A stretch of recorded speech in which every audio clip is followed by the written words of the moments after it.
longer have to use the mic. People cannot access this.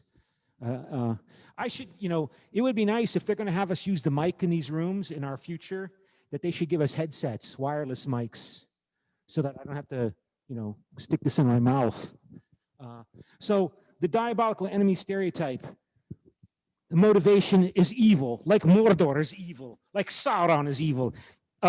The decision-making process of making policy, you've been reading all semester about the sloppy, complicated, messy way the Americans go about making foreign policy through their Congress and their executive under the president, and their separation of powers with special interest groups and media, and oh my gosh, so much politics, so many political players, so many actors. Do you see that in the diabolical enemy? No! There's no politics in Mordor. There's no politics in Mordor in Lord of the Rings. There's the will of Sauron. It's a monolith. You don't see complexity in the policymaking process. The diabolical enemy, again, this is my ideas, my notes. These are not typical views in the US. So you can't just if you talk to somebody outside of this class, when you go back home, or if you write a thesis, or if you're going to reference this, then you better find a scholarly source that does discuss this. And I showed you the 2001 book, Nationalism and Politics, talks about stereotypes. You have to cite a source. Otherwise, people are not going to believe you, okay? So the decisional style, highly rational, right? That Stalin, since there's not really politics in the Soviet Union, the policymaking process is not complicated. It is all based upon highly rational calculations, cynical calculations by the monolithic entity. This sounds a lot like the structural realist assumption, doesn't it? Structural realism, that you don't need to look in the black box. I was impressed by some of your, you mentioned that black box. You don't have to look in the black box. There is no black box. There's nothing in it. There's just darkness. There's the will of Sauron. That's in the black box. That's it. Right? And actors act in international relations based upon their calculation. They're the rational actor model. I'm telling you, this is all relevant because I think that's a legacy of the Cold War and the American view, prevailing view, the dominant view in Washington, that the United States won the Cold War. And if it won the Cold War, this must have been right. This is assumed to have been correct. And it dominates not only politicians' thinking, it dominates professors' thinking, political scientists' thinking. This is structural realism. You don't need to look in the black box, right? Really, you just look at their relative power capabilities, and actors are able to rationally calculate their interests, right? You don't need to talk about stereotyping and misperception and emotion and identity and decisional style, highly rational. Yes. Stalin knows when he runs into a sissy like Jimmy Carter, who will stop talking about containment and focus on human rights, human rights, human rights. And what happens? America's ally, the Shah of Iran, is overthrown. The Soviets invade Afghanistan. Human rights, human rights. The communists, through their henchmen, Moscow's henchmen, Fidel Castro in Cuba, orchestrates a communist insurgency in El Salvador. The communist Sandinistas take power in Nicaragua, right in the same continent of the United States. Ah! Human rights, human rights, human rights. All is happening in the late 1970s under Jimmy Carter.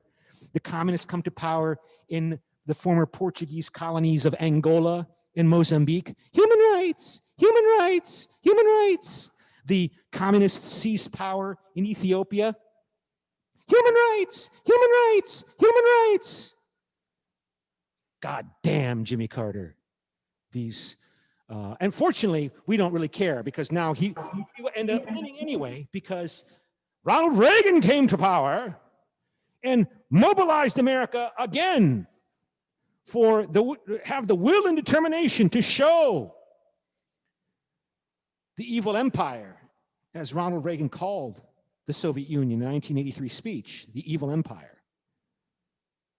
Like Mordor, the evil empire, that we now have the will and determination to resist you. And Ronald Reagan reinvigorated, restarted, re-emphasized containment, including military containment, began rebuilding America's military and starting new military programs like anti-missile defense based in space.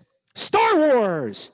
Da, da, da, da, da, da, da, da, da, da, da. The anti-ballistic missile defense system was his first proposal in the early 1980s. And that the prevailing view, not the only view, but the politically prevailing view in the United States is that the Soviet Union understood under Gorbachev that under Ronald Reagan's leadership, and now, oh my God, the Americans are going to devote billions of dollars to new technology, space-based missile defense with lasers and spacecraft, and the Soviet Union can't compete with that. They could not compete economically, technologically with the Americans under Ronald Reagan, and that encouraged Mikhail Gorbachev to come to power and ask for peace. Please, let's talk about a new kind of relationship. Please, please. Because Ronald Reagan understood, unlike Jimmy Carter, the true nature of the Soviet Union. And so, but my professor said the elements of this are presented in that Kissinger book in 1957. And American politicians, including political leaders like John Foster Dulles, who was Secretary of State under Eisenhower at the beginning of the Eisenhower administration, when the Korean War was still going on, he described this book as brilliant, he said. What happened to the original? That this book is brilliant, brilliant, he said, is how John Foster Dulles described Henry Kissinger in this book. And then Henry Kissinger, when he became Secretary of State and National Security Advisor first under Richard Nixon in the late 1960s, early 1970s, he would implement détente, the détente policy, right? The détente policy is a French word. Antoine, what does détente mean in English? Can you translate détente? Like peace, coming to an agreement, right? That we're not going to like each other, but we can do business. Détente was the French term. When I was a boy in high school, right, I heard about détente, détente, détente, détente, détente, détente, détente, détente, détente. And Henry Kissinger negotiated a bargain with the Soviets because Henry Kissinger, what he's most driven by is power. He's almost 100 years old. He's very old. He still shows up. He was in Korea a couple years ago, but he's like 97. But over his career, he always showed a willingness to say whatever you needed to say in order to be in good influence with whoever is in power. So when John Foster Dulles is dominating American foreign policy, the Cold Warrior hardliner, Henry Kissinger, talked in terms of the evil empire, described the diabolical enemy. When the Vietnam War is happening and there's protests and Richard Nixon is beginning to negotiate with the Chinese and the Russians and exploit their differences, he will also change his view to a more complex view of Moscow and the Soviet Union. And he will continue to do that throughout his life. When Bill Clinton becomes president, he is more supportive of international organizations. And he has always had a tendency to be driven predominantly by the desire for power and influence in Washington. He wants to be influential in Washington. So he says basically whatever the president wants to hear, whoever the president is at that time. My professor didn't have a lot of good things to say about Henry Kissinger. They went to college together. They were at Harvard in right after World War II. And along with Zbigniew Brzezinski, who was the big competitor with Cyrus Vance in the Carter administration. And Richard Cottam had lots of stories about Henry Kissinger. He said that Henry Kissinger was an Orthodox Jew, right? So his wife, he married his wife, and his wife would always walk behind him. Okay? And then she was his wife while he was in graduate school, which was very, very difficult. Graduate school is very, really hard. It's the most difficult time in your life, probably. Cottam said it was. He wouldn't have gotten through it without his wife. And then Henry Kissinger dumped his wife because she wasn't sexy enough and married somebody a woman who was in the Clark family. The Clark family is a big aristocratic political family, de facto Yangban, not official Yangban like you have in Belgium and other places. The Clark family, because she was glamorous. And he said that Kissinger would never share ideas. Like the graduate students at Harvard in the political science department, they would all talk to each other and they would exchange ideas. And when you put those ideas in your papers and your professors give you good grades, he would never talk with them, with the other students. And he said also, so the point is that Henry Kissinger is intensely ambitious. He wants not just ambitious as a professor, he wants to be ambitious in Washington. And he said that, the graduate students at Harvard in the 40s, in the late 1940s, they all had their own office because they were teaching. And this is Harvard, right? And he said, when you walked into Henry Kissinger's office, you would see on the wall of the office marks on the wall from a shoe, like this. In other words, Henry Kissinger would get so angry about something. Somebody made him so angry, he'd take off his shoe and go like.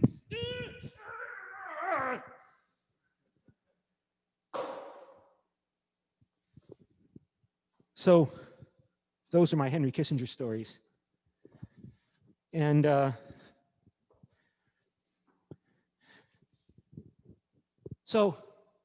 and this is where, you get the portrayal of the evil empire against the United States.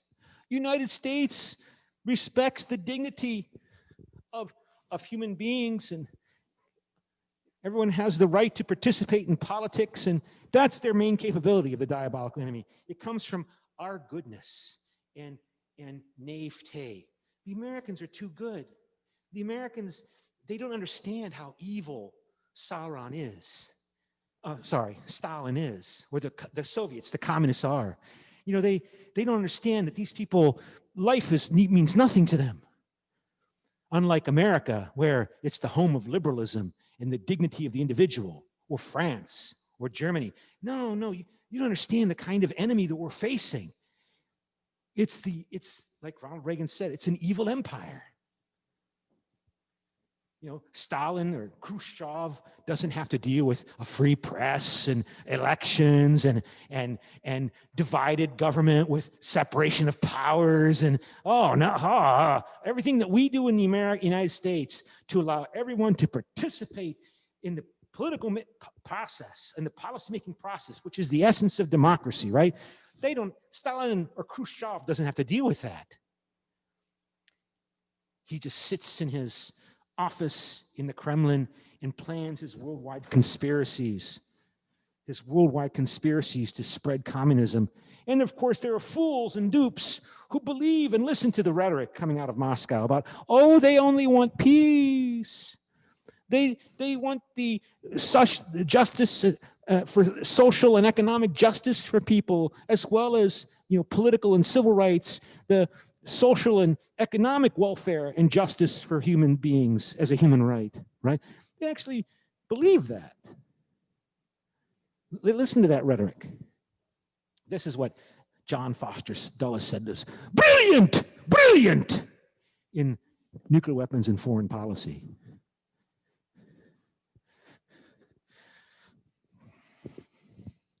So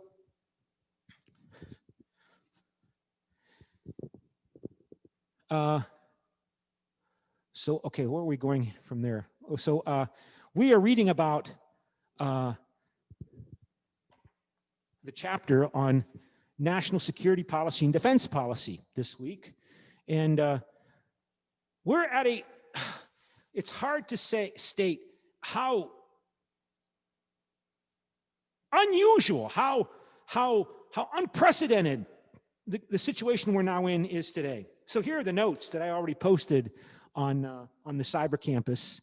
And of course I'll go through the notes, and we will go through the notes, but I want to talk to you about current events, because we could be in a time in human civilization that's unprecedented right now with Donald Trump. So before we go to these notes, I want to get you excited. And I want to get you excited by talking about what's going on about the military-industrial complex. Remember last week and through the semester, we've been talking about these vast vested interests in bureaucracies, military bureaucracies, foreign affairs bureaucracies, U.S. agency, humanitarian aid and development bureaucracies that all emerged as the tools or instruments of containment against the evil empire. This vast government agencies, and also their private sector company suppliers who sell them the tanks and the ships and the submarines and make lots of money, right? And these are their self-justifying to themselves and to you and to me and to themselves why they continue to exist. We won the Cold War. Woo! Containment's great. We're great because we are the instruments of containment. And so we should continue and now contain China. Ha-ha! Because that brings peace. We saved the world from a Russian version of Nazi Germany, right? And Donald Trump, and I've been critiquing that perspective and showing you how the prevailing view, even by critics in Washington, continues to be that, oh yeah, the Soviet Union was an expansionist actor, and even though it was bad, that doesn't mean the Americans should be everywhere today, like that editorial I showed you by Professor Wertheimer, right? Even though he critiques the Americans for having soldiers in 177 different countries, he even argues, he still assumes that the Soviet Union was an aggressive power that the Americans defeated. And I think that's debatable. And but that is the dominant view in U.S. And these vast vested interests, bureaucratic, governmental, and private sector, are tremendously influential because millions of people work for them. And, you know, like we said earlier, where I stand on a position, what's my position, depends upon where I sit. Where's my office? Who's paying my paycheck? So if I'm part of this military-industrial complex, I'm likely to view the military-industrial complex as a good thing because my career, my identity, my job, my hopes and dreams for my life and for my children are tied up with it. And Donald Trump, some of the supporters for Donald Trump thought that he would challenge this because, as I said, he said in the campaign when he was running for president in 2015, the American invasion of Iraq was a disaster. $2 trillion spent in that war that could have been spent on something else, not to mention the suffering and death of human beings. And he comes into office, and 4 years later, his focus on these vast organizations has only been on how he claims they're trying to destroy him, trying to defeat him, trying to make him look bad. But most recently, the last few weeks, even just after Trump lost the election, what has he been doing? And everybody's paying attention to this. He's fired a lot of people who work in the Defense Department. What's going on? What's going on? He fired, this is just in the last week, the defense secretary, Mike Esper, and replaced him with somebody who nobody really was not a high profile figure. President Trump's abrupt installation of a group of hardline loyalists to Trump into senior jobs at the Pentagon has elevated officials who have pushed for more aggressive actions against Iran and for an imminent withdrawal of all American forces from Afghanistan over the objections of the military. How old are you guys? How old are you? When were you born? What year? Okay, 96. The U.S. invaded Afghanistan in 2001. Some of the soldiers fighting in Afghanistan were born after that war started. And what is Trump doing? Let's see, another one. Is this a more? It says this week, Trump dismissed his Secretary of Defense, Mark T. Esper, who had repeatedly expressed reluctance for a fast pullout from Afghanistan, replacing him with Christopher C. Miller, the former director of the National Counterterrorism Center, who may lack the stature and experience to push back effectively on Trump's 11th hour foreign policy actions. Notably, Douglas McGregor, a retired Army colonel and fierce proponent of ending U.S. military involvement in Afghanistan, was named this week as his senior advisor to Miller. Trump recently, this is just in the last few days, right? Trump recently nominated a new ambassador to Afghanistan, William Ruger, the vice president for research and policy at the Charles Koch Institute, another think tank, hard right-wing think tank, funded by these billionaires, Charles Koch, a vocal and well-financed opponent of current conflicts abroad, even before any Senate confirmation, which seems unlikely before Inauguration Day, that's January 20th, Ruger maintains a large chair at Trump's foreign policy table. So what's going on here? Some people are saying he's preparing for a coup. He's going to try to seize power the way Park Chung-hee seized power in South Korea. He's putting loyalists who will obey him if he orders the U.S. Army to suppress opposition to him staying in office. I mean, I just heard that yesterday. Others, like these news reports, say, well, I guess that's not impossible, but what might be more likely is that Trump is going to try to pull out American soldiers out of Afghanistan before he leaves office. Keep in mind, they've been there for 19 years. Hundreds of billions of dollars spent. Thousands of American casualties, dead and wounded. And if they withdraw those soldiers, the government of Afghanistan will collapse immediately. It will be gone overnight. So all of that money, all of that fighting, the Taliban will come back to power. They won't survive. I spent a lot of time talking about nationalism, right? And I talk about how Vietnamese nationalism defeated the Americans in Vietnam. It didn't win in Korean nationalism, didn't win in Korea because of geographic issues and other issues. But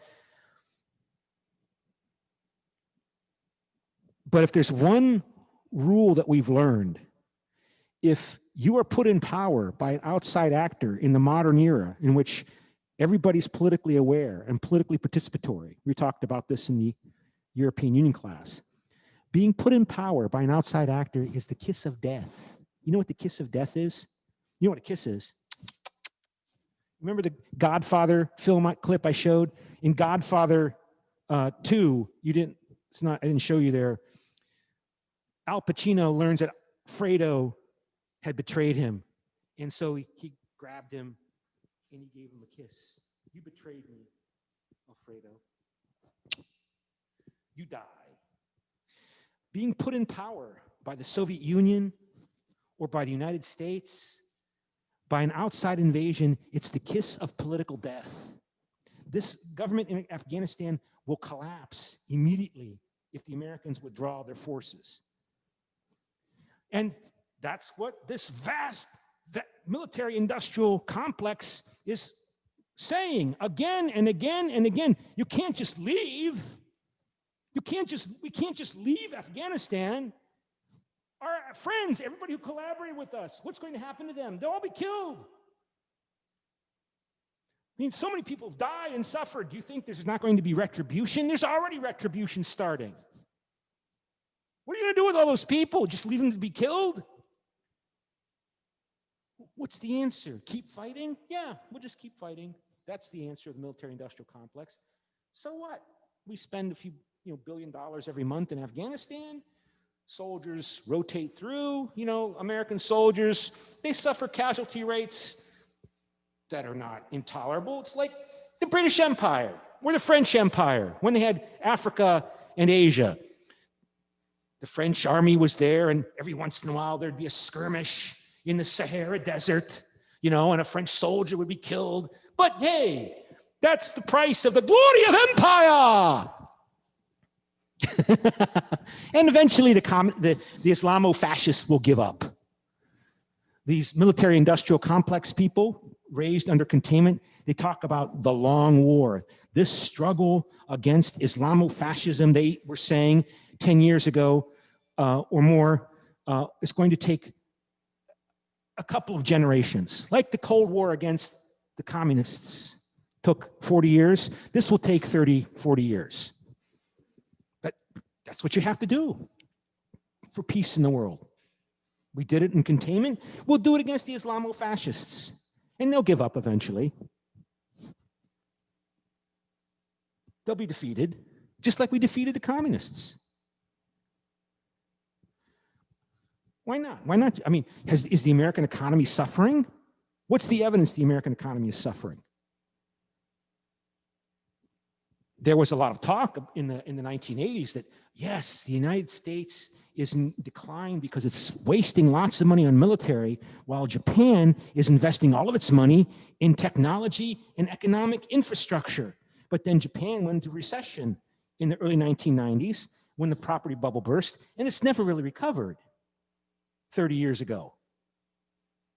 Where's the evidence that this big expenditure of money on military production is causing America to lose its competitiveness? The Defense Department has played a critical role. The American Defense Department has played a critical role in American economic technological leadership. The semiconductor for computer chips, the semiconductor was invented by the Defense Department. The space program was all done as part of containment. Boeing became Boeing because of military contracts, the Defense Department. Where's the evidence that this is costly? And as I said, if you're an ambitious but poor African-American boy or Hispanic girl, you can join the military. And you might have a little adventure in Afghanistan, like my nephew. But, most people don't suffer. Like my nephew, he didn't apparently suffer, as far as I can tell. He was in Afghanistan. I don't see any PTSD. I don't see any damage to him psychologically. What's wrong with the status quo?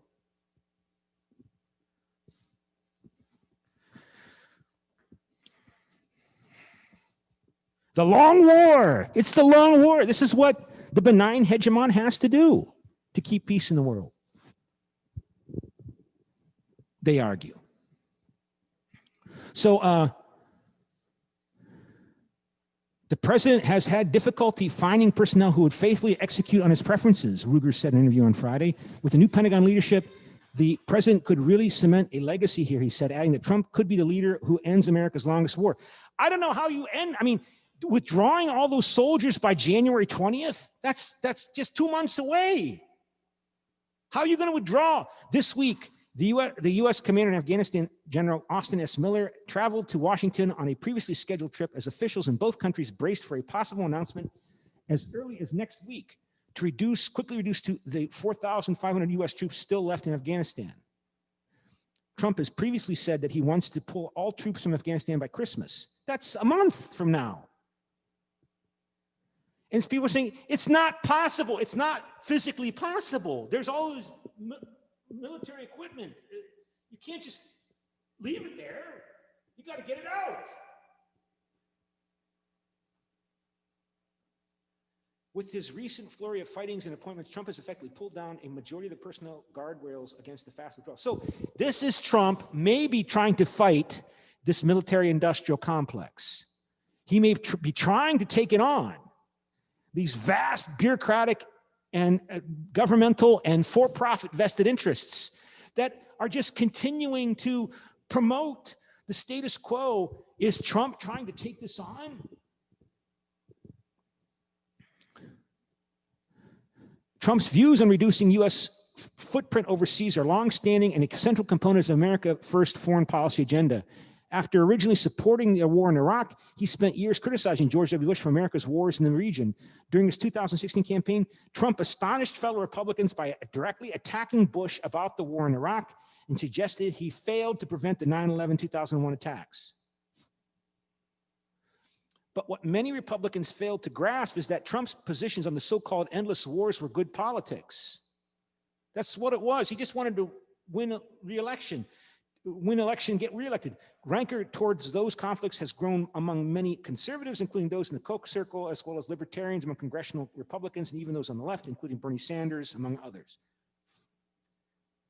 Is this what he's doing? Is he going to try to pull America out of this war? And again, keep in mind, if America leaves, the Taliban are back. This Afghan government can't do it on its own. The main reason why people join the Afghan army is because it's a paycheck. They get paid a lot of money to be a soldier in the Afghan army in a country that's desperately poor. Veterans in America are supporting, they say in public opinion surveys, they support leaving Afghanistan. Saying one thing and feeling and doing something else, however, as we've talked about in this class, is something else. I mean, just to give up and say, we lost, it was all for nothing.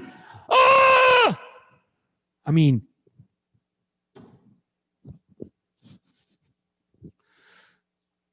this person says, of course, and the people that represent and defend the military industrial complex, it's irresponsible to make troop reduction your entire political objective, said Evelyn M. Farkas, a former Deputy Assistant Secretary of Defense. If you withdraw irresponsibly, you put strategic objectives and military lives at risk, right? So, of course, that's what the military-industrial containment era advocates say. We're being responsible. We're being intelligent. Trump is irresponsible. He's irrational. It's crazy. It's wild. We're responsible. Being responsible is hard. Is difficult. Critics of an accelerated withdrawal point to a logistical challenge of the strategy. Several current and former Pentagon officials have noted that withdrawal within 2 months, which seems to be Trump's goal, would be challenging, even given the amount of military equipment that would have to be shipped out to avoid becoming spoils to the Taliban. I mean, if you don't take it out, the Taliban are going to have it. The tanks, the guns, the bombs, the helicopters, the trucks. Those in the Pentagon. So, but keep in mind, I mean, why is he firing? Nobody's ever done this before. No president has ever acted this way before. They lose the election. They're supposed to be handing over power to the successor that takes power on January 20th. And Trump is instead firing all of these people who opposed him and putting loyalists in power. Why is he doing that? Why? Is he going to try to use the military to seize power and become a dictator in America like Park Chung-hee was a dictator in South Korea? That's what other people are suggesting. Others are saying, no, this is more likely. Those in the Pentagon will use the logistics argument to slow this down, said Don Caldwell, a senior advisor to Concerned Veterans for America, a group that has strongly influenced veterans policies under Trump.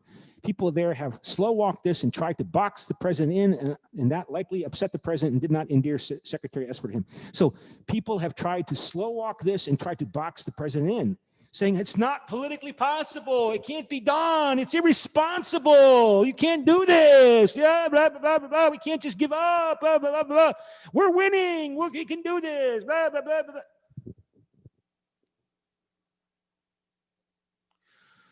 Over the last year, the organization has spent over $3 million on advertisements, on television, Facebook. I haven't seen it on Facebook.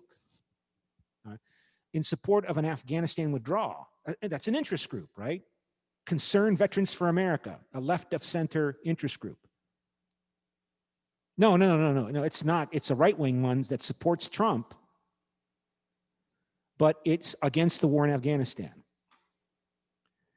Conservative news media personalities, including Tucker Carlson, like on Fox, have also advocated the drawdown.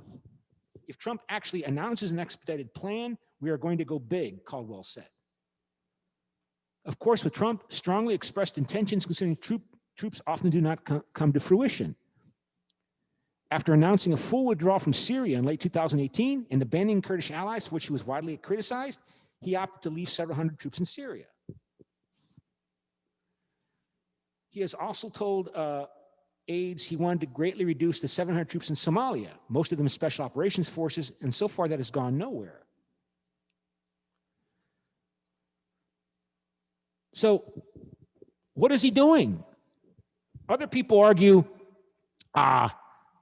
he's simply, it's something more simple. Trump is a petty, vindictive, shallow, disgusting human being.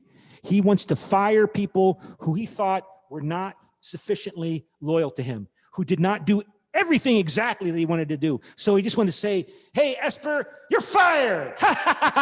So that's always on your record. You were my Secretary of Defense, and then you were fired by the president. Everybody will know that until the day you die. And it'll be on your history. It'll be in Wikipedia that Mark Esper was Secretary of Defense from blah, blah, blah. And then he was fired. Retribution. Others say he's trying to put loyalists in position who will be only there until January 20th, 2 months from now, but they can put on their resume. You know, when you apply for a job, what is the Korean word for resume? Yeah, huh? Iroksol, right? I was Secretary of Defense for 2 months, but I was Secretary. See, it's on my resume. That's what he might be. Resume padding, it's called. What is he doing? Do you understand? We've never seen anything like this before. He's not talking to Joe Biden. He's not letting Joe Biden's representatives learn the information they need to be ready to become president on January 20th, to do the transition, to get the documents, to get the information, to get set. He's forbid his people in the government to talk to Joe Biden's people who will become the new government officials. He's not letting them talk to Joe Biden. What is going on? Some people, as I said, is this guy preparing a coup? Is he going to try to seize power with the military?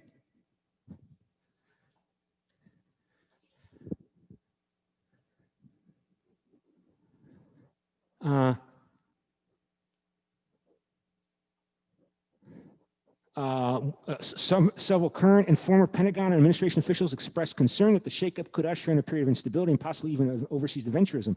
But others are offered a more prosaic interpretation of some of those events this week. This guy says he's not too concerned.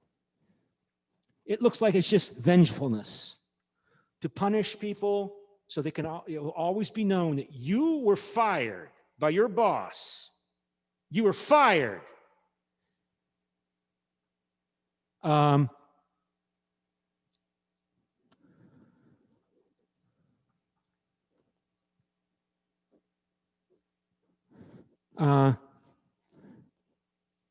So this term, deep state, Trump complains about the deep state. That's the military-industrial complex.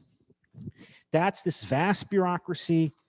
That's this of government officials in organizations that grew up over the late 1940s to the present, employ millions of people, that they are the deep state, and they are opposing Trump's policies. And they have their representatives in the top of their government organizations who have been resisting, like Esper.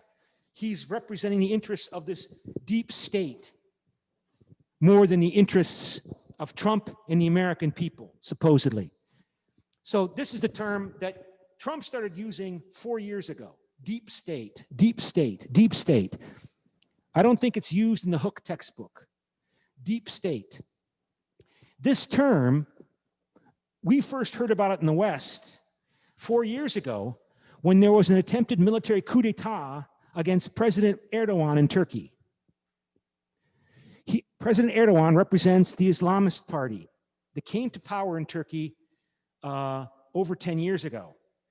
The Islamists were kept out of power in Turkey by the secular Turkish military and its supporters, established under the Turkish Revolution under Kemal Ataturk, the founder of modern Turkey.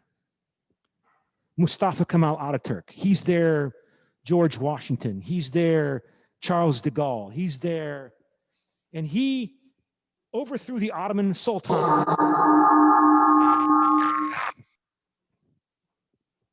Got rid of the Ottoman Sultan and its focus on religion and justifying the Ottoman Empire as the Caliph. The Sultan is also the leader of the Muslim world, the Caliph. He abolished all of that and enforced secularism, Europeanization, got rid of the old alphabet, replaced it with Latin letters like in French, that's used in French language. It used to be used in Arabic text. No.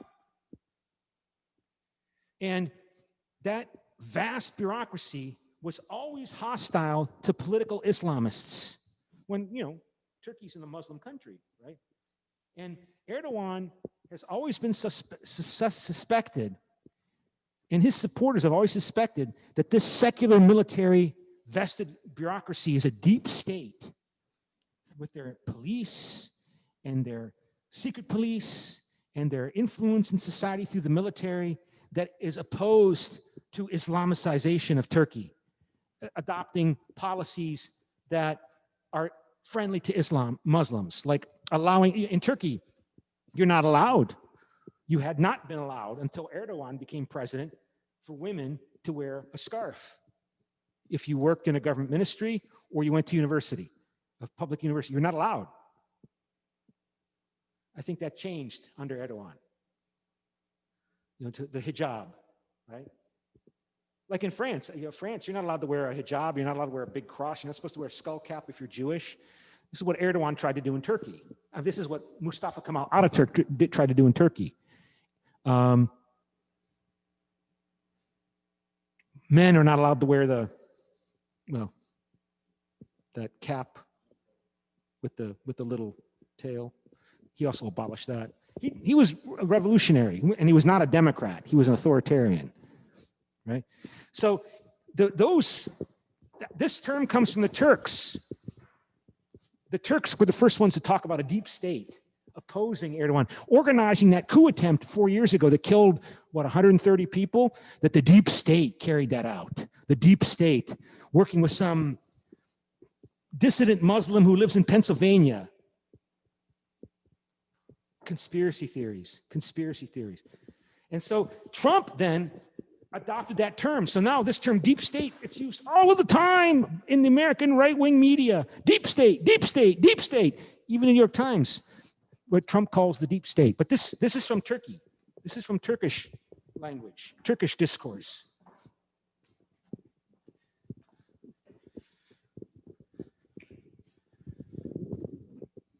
So please respond to the following statement. Donald J. Trump will use the U.S. military to carry out a coup d'etat to stay in power after losing the presidential election to Joe Biden. So let me go to polling. And how do I get rid of that? This one? This one? Okay, and polling, where's polling? Okay, polling. Okay, so please respond to the following statement. Donald Trump will use the military to carry out a coup d'etat to stay in power after losing the presidential election to Joe Biden.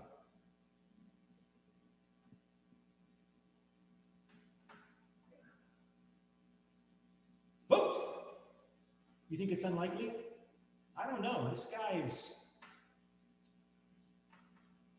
I mean, I can't believe it, but I was thinking about that this morning when I was getting ready for the European Union class. So many people could not believe in Yugoslavia that you were headed towards war in Yugoslavia. They couldn't conceive of it. This is really happening? Yes, it's really happening. We're spiraling down into war. They just couldn't believe it can't be happening. It's happening. It happened. So 3 more. Very likely. One of you said very likely. Okay, so we click off here and then click here. Okay. I mean, it's hard to believe that would be really going on. But why would he fire all of these top officials with 2 months left just to make his friends look good? Maybe. I mean, that's what other people are saying. He's going. This is hour by hour. I'm telling you things about reporting that's changing hour by hour in the U.S. People are thinking that Donald Trump, he's going to run for re-election in 2024 in 4 years. Joe Biden is 77, 78. Donald Trump would be 77, 78 if he gets reelected in 2024 in 4 years. So maybe they don't say this, but maybe that's one way to understand what he's doing. If he gets reelected, if he runs again in 2024 and he gets reelected, these people that he's putting in power now will come back. They will be his government. Maybe. That's my inference. That might be what's going on. That he's already preparing to run for re-election in 4 years against, well, maybe Joe Biden, but he'll be 82, or Kamala Harris, vice president. And he's maybe building up the credentials and authority of these people so that when he comes back into office or when he runs for president, he can say, here, this man will be my Secretary of Defense, this person, because he already was. Okay. Click here. Okay. Close that. And, but other people are saying that maybe he can't be trying to carry out a coup d'etat. So to go back to that first article,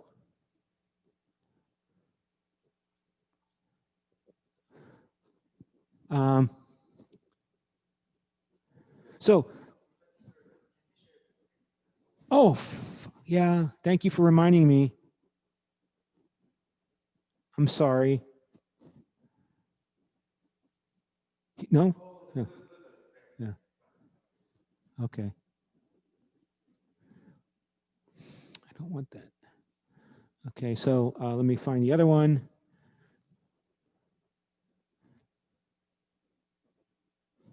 Okay, so no, that's not the one I thought I wanted here.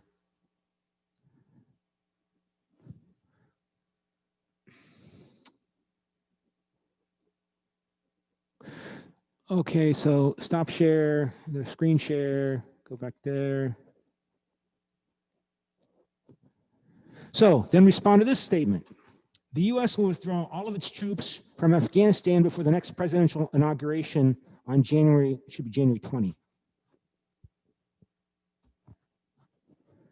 So, well, that's the,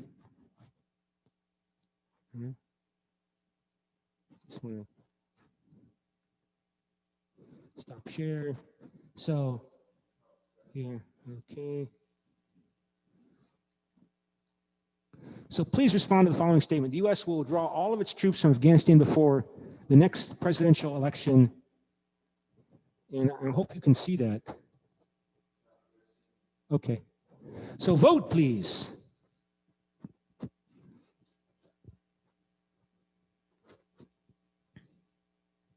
Very unlikely. 2 of you said very unlikely.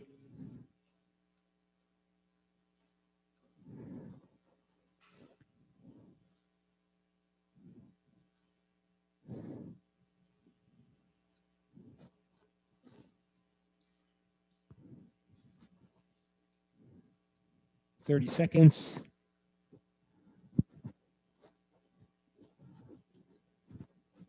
Two more.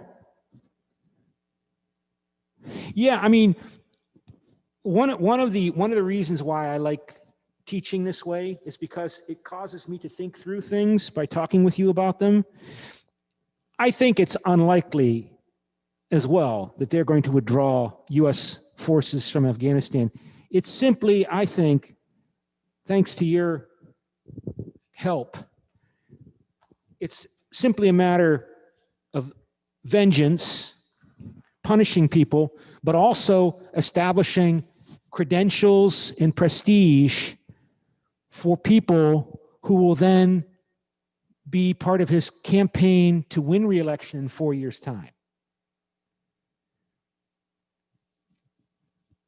An alternative set of elites that are not so beholden or responsible to the so-called deep state, who will have the prestige to help him, because of his actions now, help him win re-election in 4 years and be his staff, his appointees when he becomes president again in 4 years. And even if he does not run, if he gets sick or something happens, his sons or daughter will establish a new political family, dynasty, Yangban, de facto, like the Kennedy family, like the Bush family, like the Clinton family. We will now have the Trump family, and they will have prestigious former deep state officials, government military officers, colonels, other generals, who will be their establishment, counter-establishment, allies with public record, public recognition, public experience. Wow, that's it. That's all it is. He's trying to establish a Trump political dynasty. Even if he doesn't get reelected, maybe his daughter or one of his sons, like Hillary Clinton was supposed to replace Bill, and Chelsea Clinton is the daughter of Hillary and Bill Clinton, or the Trump family. That's what it is. Thank you. Thank you for giving me this opportunity to think through what's going on here. Because this is changing hour by hour. What is he doing? Is he trying to prepare for an uprising that he's going to use the military to seize power? Well, I just heard it yesterday morning while I was on the treadmill, on the radio, American radio, on the internet. Well, this is all it is. He's not going to take the troops out of Afghanistan, but he's going to prepare to run for re-election in 4 years' time and establish a Trump family political dynasty with support among the bureaucracy and professional bureaucrats, including military officers. He's got the union, he's got the veterans, the concerned Veterans for America. They want America out of Afghanistan. He might not be able to pull America out of Afghanistan, but he says he's got American interest groups as part of his American veteran interest groups as part of his constituency. He's trying to build a political dynasty now. So that means there's not going to be a coup attempt. And he's probably not going to pull all the soldiers out of Afghanistan, even if he might start or try. Because it will be so chaotic and so disastrous that he will be blamed for it. I mean, you can just imagine. I mean, they pull those soldiers out. I told you that government will fall overnight. And there will be retribution. Blood will flow like a river. And the Taliban will be back in power.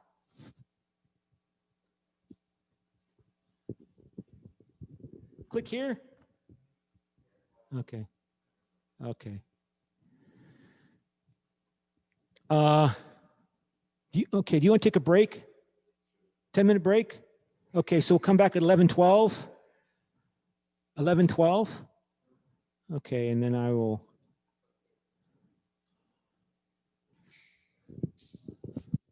So this is maybe good. I showed this in other classes, but it's old too.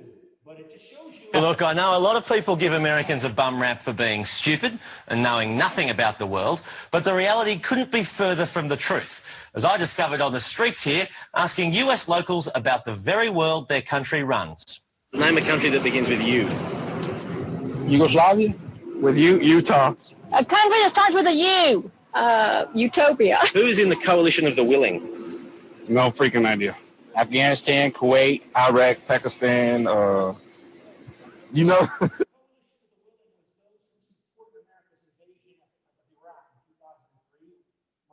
France and Germany said, no, we're not supporting you, America, invading Iraq. That's a disaster. The Americans formed a coalition of the willing to invade Iraq.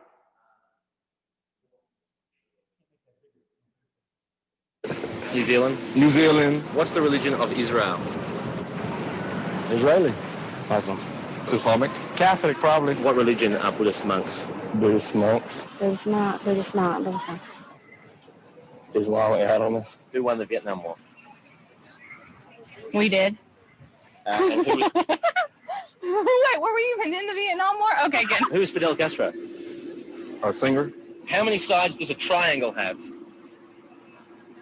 Damn, 4. There's no sides. 1. What is the currency used in the United Kingdom? What's the currency in the United Kingdom? What is it? In the United Kingdom, I don't know. Possibly American money. Queen Elizabeth's money? That's all I know. Name a country that begins with U. A country? Yeah. What about this one? What? United States of America. In terms of the war on terror, who do you think should be the next country to invade? Saudi Arabia. Somebody in the Middle East. We'll make a big glass crater out of the fucking Middle East for all I care. I'm thinking Italy. Italy. Cuba. Cuba. Yeah. Iran. Iran. Why is that? I think there's a revolution going on pretty soon. Russia, China, India and Pakistan. Indonesia, Brazil. Korea. Korea. Yeah. Why do you say that? They're trouble. They're trouble. Yep. Okay. What's trouble about them? Their attitude. Canada. Sri Lanka? Right here. Ah. Never heard of it. Iran. Iran. Okay. All right. Do you want to put a number 1 in Iran there? South. Where am I? Oh. Yeah. I'm thinking of Okay. North Korea. North Korea. Why do you think North Korea? Nuclear. Nuclear. Yeah. Probably France. France. Oh, because of Okay. they want our All allies. right. Put number 2 on France. Why would you say France? Yeah. I don't know, just there seemed to be some friction between France and the United States. Where do you think the best place to invade Iran would be from? Think it'd be from the north or the south or the east or the west? I think if you're the east. West. You know, and it's amazing because I just realized just now that North Korea is a lot larger than South Korea. I didn't know it was that large like that. Kofi Annan is a drink. True or false? Coffee's a drink. Coffee and what? It sounds like a law firm. Yeah. Who is Tony Blair? I don't even know. Okay. All right. Any guess? Any guess? Skater? Tony Blair is an actor. Linda Blair's brother? Which countries are in the axis of evil? I know Germany's one of them. I'm not sure on the other ones. Okay, California. Yep. New York. Jerusalem. Right. Jerusalem. Okay. There's more than one. I think all of them. Florida. Okay, I'm a little bit mixed up over the Palestinians and the Israelis. Okay, which one is throwing the rocks? I can't think of the other name of the other one. The fellow with the turban thing, and I call it a diaper head, really. And I believe Mississippi. Who was the first man on the moon? John Glenn. Armstrong walked on the moon, but I think it was a Russian. I'm not sure. Well, I got to tell you, some people don't believe that happened. They believe that was reincarnated in Arizona somewhere. What is a mosque? Don't have any idea. You want to guess? An animal. I have no intelligent guess. Okay. Do you want to make a stupid guess? How many kidneys does a person have? 1. What is collateral damage? Well, they just made a film about it, but that's definitely not what it is. It probably has something to do with what the movie was about, but not necessarily related to the movie. Do you know what I mean? How many world wars have there been? 3. Which state does KFC come from? What, the chicken? I don't know. I really don't know. Okay, do you know what KFC stands for? Kentucky Fried Chicken, right? Star Wars is based on a true story. True or false? True. What are Hiroshima and Nagasaki famous for? What is it, judo wrestling? How many Eiffel Towers are there in Paris? I say about 10. What is Al Qaeda? Al Qaeda is a group, suicide group in Israel in Middle East that they do suicide bombs and stuff. Okay, right, yep. And the president of it is Yasser Arafat. Right, yep. Everybody knows that. Okay. Listen to my answer. Al Qaeda is a wing of the Masonic Order. Where was the Berlin Wall? What is the main religion of Israel? Muslim? The language they speak in Latin America is Latin. True or false? The what? Believe me, I don't know the answer to this question, but I'm thinking. Okay, all right. Israel? So again, I'm not making fun of these people. It's just to keep that in mind. Most Americans like to be entertained. Most Americans like Donald Trump. Donald Trump is a television star. Most people don't pay close attention to politics, not to mention the foreign policy, right? Remember that pyramid I showed you? Look about, there's about 5% of the population pays attention to international political affairs, right? 1% could pass a current events test. You could pass a current events test. 5% are interested, pay attention to politics, and they read a newspaper. This percent, say about 15%, at most they buy a newspaper and they go to the sports section. They go read about the football, soccer teams and scores. This group this group maybe reads the front page. This group, how much is that? 25, 40, 45, 50, okay. Yeah, sorry. 15%, they read the front page. These people read the sports section in a newspaper. And this group, about 50%, they don't even read a newspaper.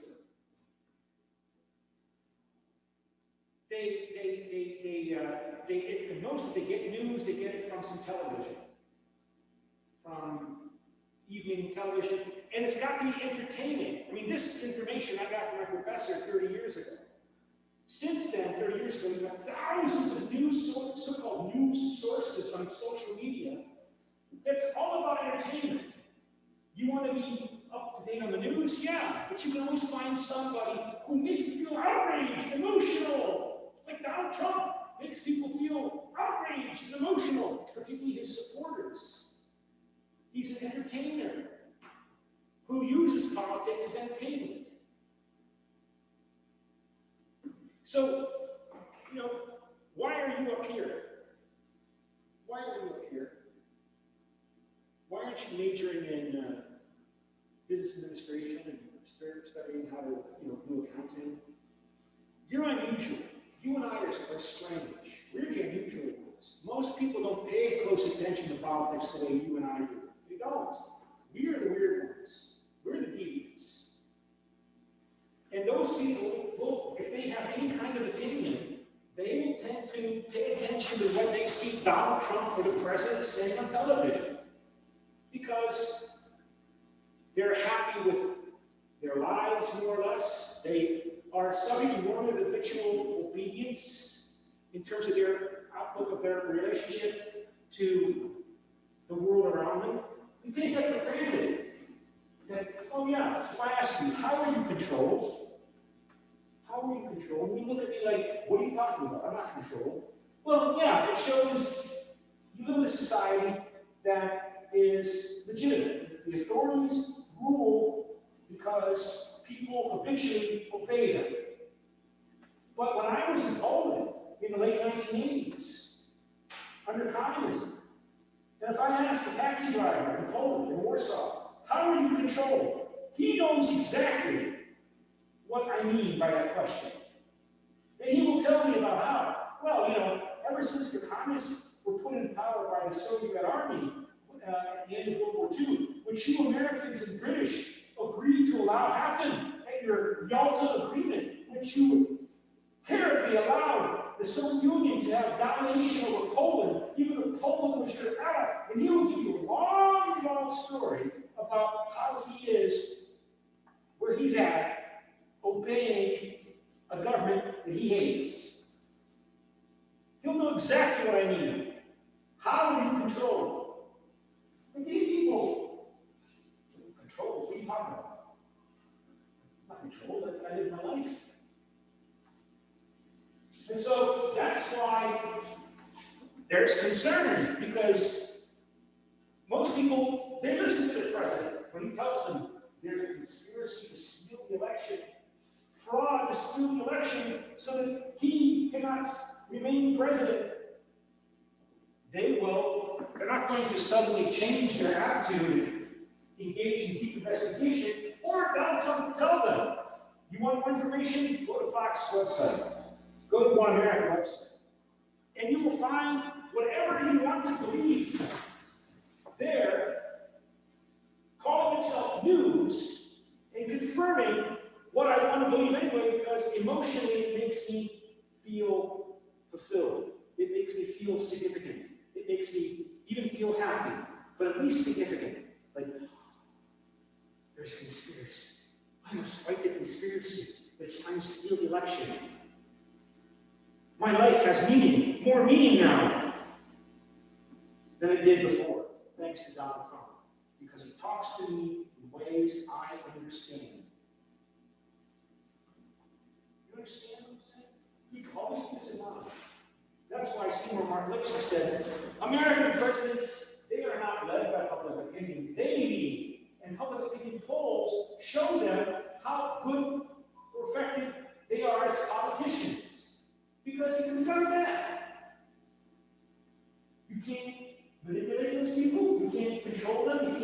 You can't make them see the world the way you want them to see. Why can't you? They know nothing. You're empty vessels waiting to be filled up with your wisdom, your leadership as President of the United States. Oh, I've got to remember to carry this thing. I forgot.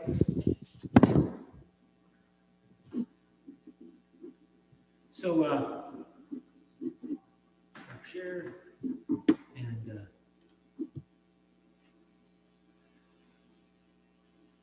and you know, to continue on, right, with what is Biden going to do? Is he going to challenge this deep state, this vast military industrial complex? No. He's going to continue Barack Obama's policy. As I told you, right, 2 days ago, I heard a report that the U.S. in 2016, Barack Obama's last year in office, his administration dropped on average 75 bombs a day. So 75 times 365, what is that? Like 22,000 bombs? And Barack Obama, it was the president when Biden was vice president. And if Biden becomes president, he will continue on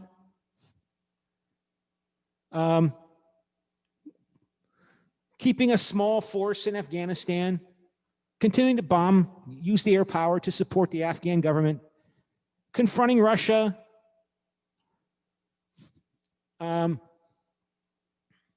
while also dealing with China, continue with Iran, go back to the nuclear agreement that was reached under Barack Obama, the JCPOA agreement, the Joint Protocol for the nuclear control of Iran's nuclear program.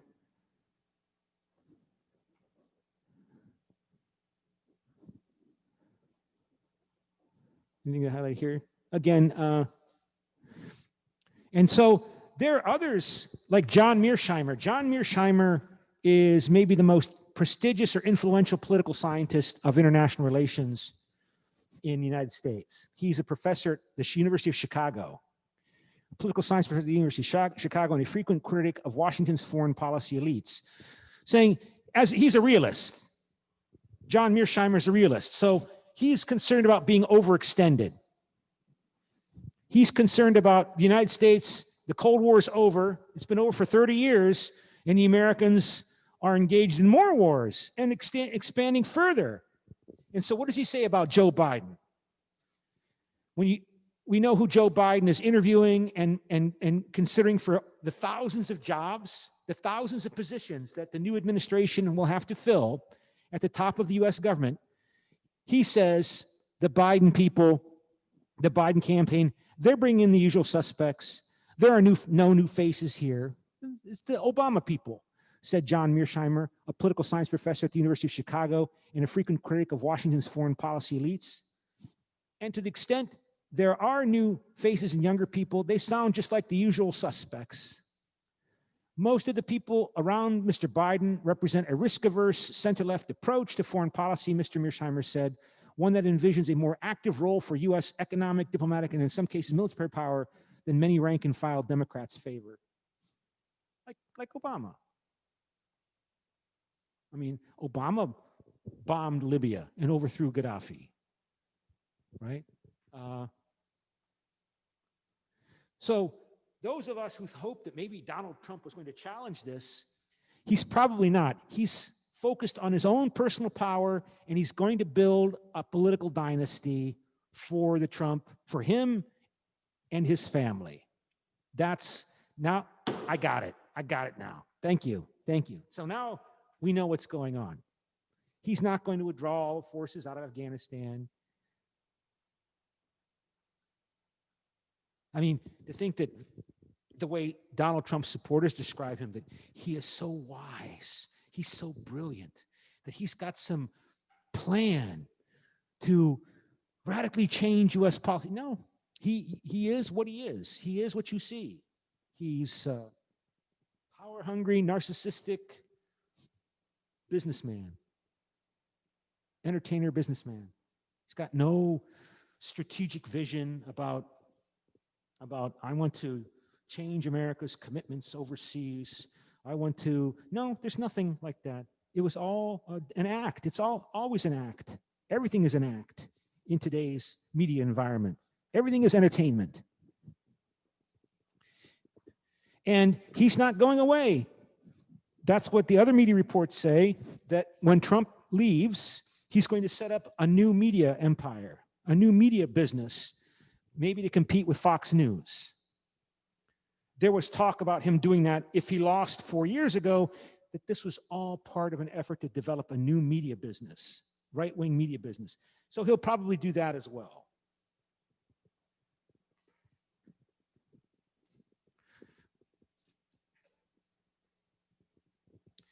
And the long war, as it was called 15 years ago, will continue.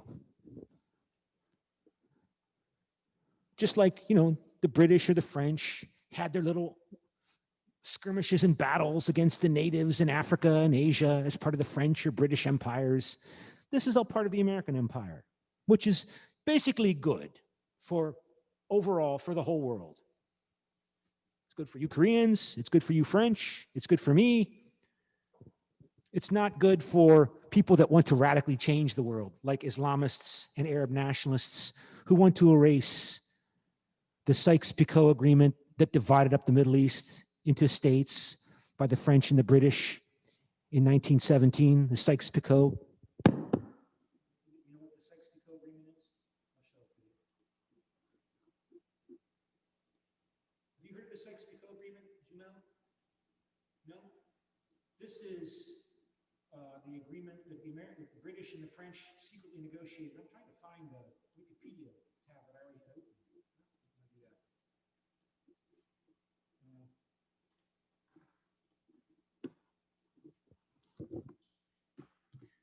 I mean, this is an American foreign policy class, right? So I don't talk too much about the Middle East in this class, although I typically have when I've taught Middle East courses or international relations classes. So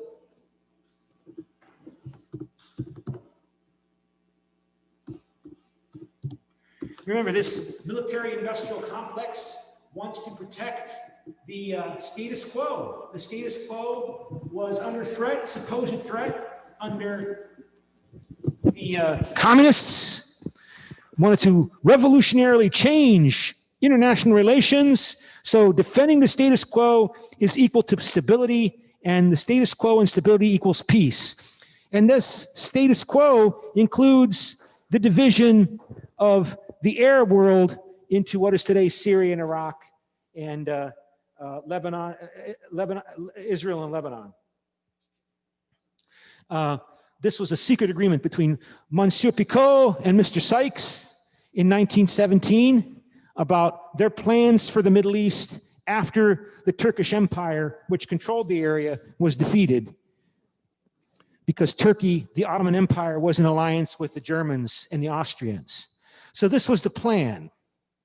And the British wanted the French to cooperate with them in pursuing the war in such a way that their interests would be protected, that they would be advanced. So in terms of how they're going to fight this war, this is the agreement that they're going to make once they take this over from the Turks, the Muslim Turks. This is French area, this is British area. This area is the area of British, French influence. But the Ataturk came to power and drove out the Italians, the Greeks, everybody, the French, who were going to divide up this Ottoman Empire. And the Kurds were promised some territory. The French insisted that there must be a homeland for the Maronites, for the Roman Catholics in this area. And so the French were the ones who proposed first dividing up this area to make it into homelands for different minorities. And then also the British made a promise to the Jews under the Balfour Declaration. They negotiated with the representative of the British Jews at the time, a man named Chaim Weizmann, who was an alchemist and who claimed to be the spokesperson for the British Jews, and to mobilize the European Jews behind the British effort in the war and not allow them to work for Germany.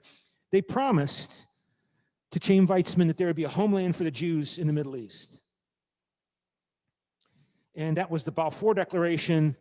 And so also, to make things more complicated, the Arabs, led by Sharif Hussein, the great-great-grandfather of the current king of Jordan, Jordan, was negotiating or communicating with McMahon. McMahon was the British High Commissioner representative in Egypt. Egypt was part of the British Empire.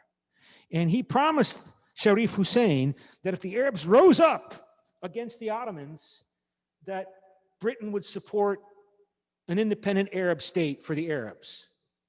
So they made these promises. The British made promises to the Arabs. They made promises to the French. They made promises to the Jews. And they were conflicting promises. But this is life and death struggle. This is World War I is going on. So they made promises to anybody, just as long as you kill Germans and Turks. Yes, whatever you want. Yes, yes, just do it. And then the war is over, and they have to reconcile these conflicting promises. And since the Arabs were weakest politically in London, they got screwed.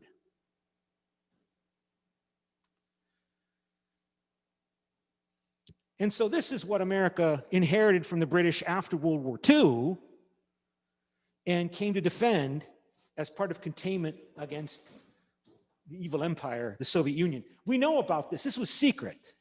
But a copy of the agreement was given to the Russians. The Russians were promised that when they win the war, that they would get control of Constantinople, Istanbul, the capital of Orthodox religion, right? Where Byzantine Empire was based.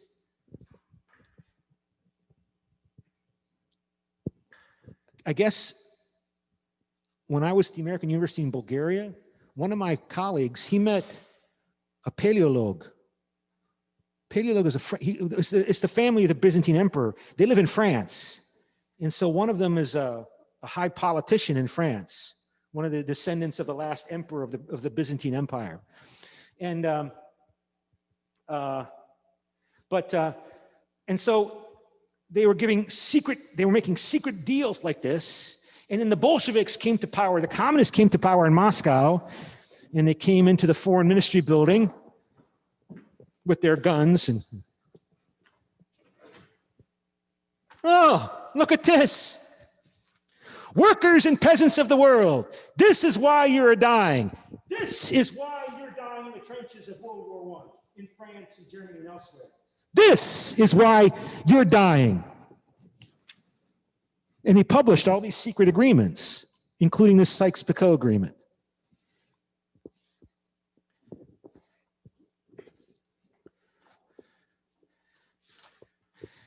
And as I said, after World War II, the British are threatened by Arab nationalism, Iranian nationalism, and they tell the Americans, who know little, of almost nothing about this area of the world before the Cold War, they rely upon the British to advise them. There's British brains and American brawn, American muscle, American money. And the British told the Americans that these Arab nationalists and Iranian nationalists, because the British dominate southern Iran here as well, they're radicals, they're communists, they're working for Moscow. And the Americans went, oh my God. And so they ended up allying. After World War I, they put, well, Sharif Hussein is driven out of Saudi Arabia. Sharif Hussein controls the Hijaz. The Hijaz is a region in Saudi Arabia where Medina and Mecca are located. And he went to Cyprus here, and the British, to placate the Arabs, they put his sons in power. So one of his sons became king of Iraq, and another son became king of Jordan. These states that they cut up out of this area. And then the Americans come onto the scene after World War II. Britain's weak. Britain's exhausted from the war. The Americans are believing the Soviet Union wants to do what Nazi Germany tried and failed to do. And the British are telling them, work with these boys here. Work with the Shah of Iran here. Work with the conservative traditional rulers, because they hate communism. They want to pump their oil and make money, and they don't care too much about Israel because they're not Arab nationalists, including the oil sheikdoms here. This is the Persian Gulf down here. So you get everything you want. They hate communism. They'll participate in containment against the Soviet Union, and they'll pump their oil because we want the oil, and they don't care too much about Israel. They'll talk about Israel being bad, but they won't do anything bad against Israel. And that's why the House of Saud, because Hussein Hijaz was driven out of this area, replaced by the Saudi family. The father of the current king of Saudi Arabia, he had a lot of kids, right? And so, or the grandfather, well, no, I think the father, Ibn al-Saud, drove out and renamed this area Saudi Arabia. And that's how the Americans came to view the House of Saud and the royal families in these areas. They all became America's best allies. And that's who Donald Trump is persuading to recognize Israel right now as we speak. Bahrain, I think United Arab Emirates, because the Americans have gone to war against political Islam and Arab nationalism. Saddam Hussein claimed to be the great secular Arab nationalist leader, like Otto von Bismarck. For the Germans, he would be the Otto von Bismarck of the Arabs. Americans destroyed Iraq, helping to occupy Syria.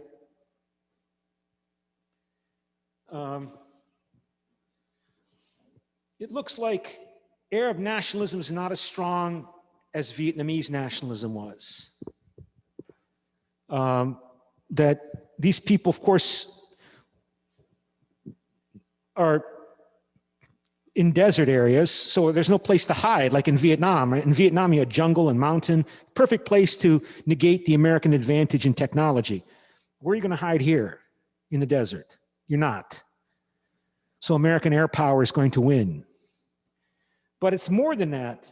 My professor said Egypt looks like it's a nation state. They speak Arabic, but they're first Egyptian and second or third Arab or Muslim. But they're number one Egyptian. I mean, just because I speak English doesn't make me English, right? They speak Arabic, but Egypt appears to be the only Arabic-speaking nation state in the Middle East, he said before he died 23 years ago, he told me. But Egypt faces tremendous economic problems. I mean, we don't even know how many people live there. It's at least 100 million people. They all live along the Nile River. And now Ethiopia is damming up the Nile River. It's a country moving towards starvation with climate change, water becoming more scarce. Gamal Abdel Nasser had a dream of unifying the Arab lands, using the oil money from this area to colonize and drain the Nile headwaters, where it's the swamp, the Sudan, the Sud, and turn that into a breadbasket farmland for the Arab world. And it was self-serving, right? I'm a great Arab leader, Gamal Abdel Nasser. We will unify the Arabs, and we use the money to uplift the Arabs. And of course, Egypt is most in need of uplifting because of its density of population. I mean, that 100 million people, they all live within 5% of the territory. And he was humiliated by the Israelis in the 1967 war. But the critical point was that in the 1950s, the Americans still saw some complexity here, right? The evil empire, you're either with us or against us, became the dominant view. Anybody who was opposed to the Soviets was good, including the conservative, corrupt, incredibly corrupt ruling royal families in Saudi Arabia and Jordan. But they're anti-communist, so they're okay. And they don't care too much about Israel. But that happened in a crisis. Gamal Abdel Nasser was claiming, I hate the Soviets. I want freedom for my people, independence for all. We're anti-imperialists. And there were people in the US government saying, we have to work with this guy. Gamal Abdel Nasser is a good guy. We should work with him. But the Israel lobby and the oil business lobby were out against him because Gamal Abdel Nasser hated Israel, this European settler state established in the middle of the Arab world at the expense of the people living there. And so there was all this tension in the bureaucracy saying, Nasser, good, we can work with Nasser. He's a nationalist. He hates communist imperialism. We even helped put him in power. The CIA played a little role in putting Nasser in power when he was with King Farouk in the 1950s. And that was always a problem for him because I told you it was a kiss of death. Everybody knew that the CIA played a little role in helping Nasser come to power. But the Israel lobby and the oil lobby were counter-pressuring, so the Americans never did anything. As the Israelis were punishing the Arabs who were driven out of their homes and attacking back into the Israel because they could see their homes. These Jews took my house. There it is.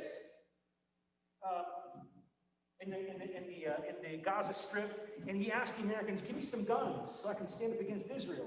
And the Americans said, John Foster Dulles went to Nasser and said, you're a good guy. As I'm going to close this. Right click here.